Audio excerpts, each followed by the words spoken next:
राजस्थान के एक छोटे से कस्बे में अर्जुन नाम का एक युवा रहता था। वो बहुत मेहनती था।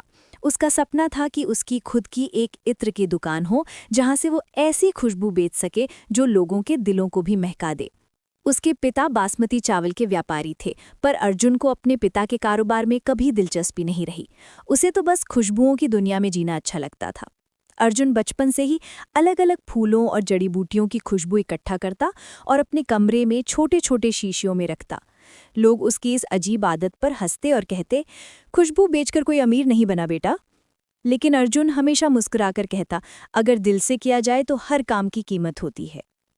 कई साल की मेहनत और बचत के बाद आखिरकार उसने अपने सपने के नाम पर एक छोटी सी दुकान खोली, सच की महक। दुकान में अभी खास भीड़ नहीं थी, पर जो भी ग्राहक आता वो बिना खुशबू खरीदे लौटता नहीं था। अर्जुन बहुत खुश था क्योंकि उसे लगता था कि उसका सपना अब उड़ान भर रहा है। इसी दौरान उसके पड़ोस में एक और इत्र की दुकान खुली जिसका मालिक था विक्रम कपूर। वो शहर का पुराना व्यापारी था। वो दिखावे और चमक दमक पर ज्यादा विश्वास रखता था। उसने अपनी दुकान में आकर्षक बोर्ड, चमकदार पैकिंग और भारी भरकम विज्ञापन लगा रखे थे। लोगों का ध्यान स्वाभाविक रूप से उसकी दुकान की ओर जाने लगा। विक्रम देख रहा था कि अर्जुन की दुकान धीरे धीरे ग्राहकों से खाली होने लगी है।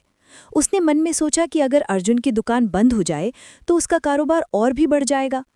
इसी लालच में उसने एक चाल चली। उसने कम दाम में नकली इत्र बनाकर बेचने शुरू कर दिए। खुशबू थोड़ी देर तक टिकती, फिर गायब। लोग सस्ते दाम के लालच में उसकी दुकान से खरीदारी करने लगे।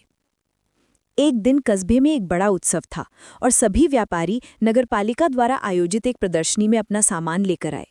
विक्रम ने वहां अपनी महंगी दिखने वाली खुशबुओं का बड़ा स्टॉल लगाया। वहीं अर्जुन अपनी सादगी भरी छोटी सी मेज पर अपने असली और शुद्ध इत्र लेकर बैठा। उत्सव के बीच अचानक तेज धूप और गर्मी के कारण कई नकली इत्र की शीशियां टूटने लगीं और उन इत्रों से बदबू फैलने लगी। लोग हैरान थे कि इतनी महंगी दिखने वाली खुशबू असल में इतनी खराब कैसे हो सकती है। सबकी नजरें विक्रम पर थीं और उसकी चालाकी का भेद खुल गया। भीड़ गुस्से में उसके स्टॉल के सामने इकट्ठा हो गई। इसी बीच अर्जुन की खुशबुओं की महक धीरे धीरे पूरे मैदान में फैलने लगी।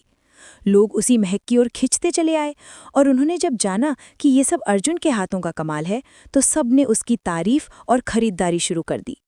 विक्रम शर्म से सिर झुकाकर प्रदर्शनी छोड़कर चला गया। उस दिन अर्जुन की दुकान पर जबरदस्त भीड़ थी। उसने सिर्फ इत्र ही नहीं बेचे, बल्कि अपनी ईमानदारी और मेहनत से लोगों का विश्वास भी जीता। कहानी की सीख: सच्चाई की महक दूर तक जाती है। लालच से मिली सफलता कुछ ही पल की होती है, पर सच्चे काम की चमक कभी कम नहीं होती।